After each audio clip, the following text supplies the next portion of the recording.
Happiness, levels pre-intermediate up. Lots of different people come to see me at my church. Some of them want to talk about getting married or having their babies christened. Some have very difficult personal problems and are extremely unhappy. Some want a cup of coffee or tea, and some just want to talk. I remember a few years ago, one of my regular visitors was what used to be called a gentleman of the road. Today, I suppose people would simply call him a homeless person. His name was Barney Teller. Barney always asked for a cup of hot water. He always brought his own tea bag and got great pleasure from discussing what he called philosophical questions. Once the question was, "What is happiness?" The question caught me by surprise.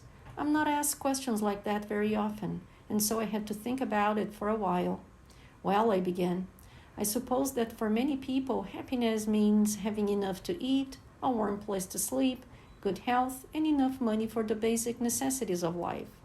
I was just about to go into matters of spiritual happiness when Barney interrupted me. But why is it that so many people wish they had more than just that?" he asked. "Why are they unhappy in spite of their 4-bedroom houses, dishwashers, electric can openers, battery-operated toothbrushes, TVs, new cars, and vacations to different places every year? Are these things necessities of life?"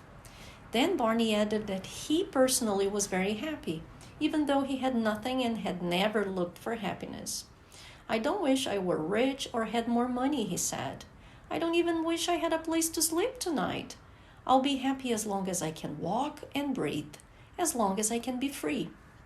This made me think of a poster I've once seen. Perhaps you've seen it too. But just in case you haven't, I'll describe it for you. The poster shows a beautiful butterfly with golden red wings, and this beautiful butterfly just landed on someone's shoulder. And the poster said something like, "Happiness is like a butterfly. If you try to catch it, it will fly away.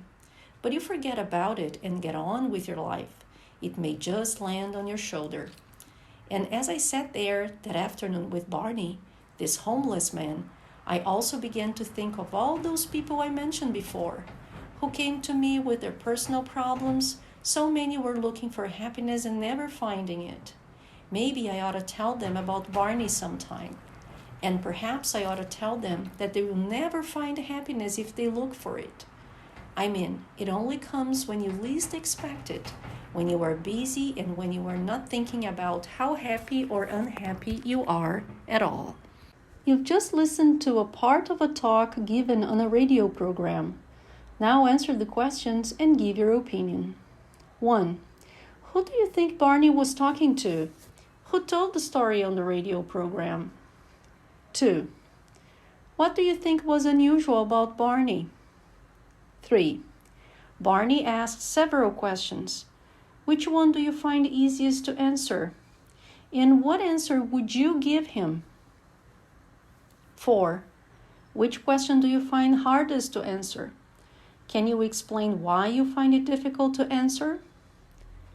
And finally, on a personal level, in what ways do you wish your own life were different? What are some of the things you wish you had or wish you could change? Discuss your answers with your teacher.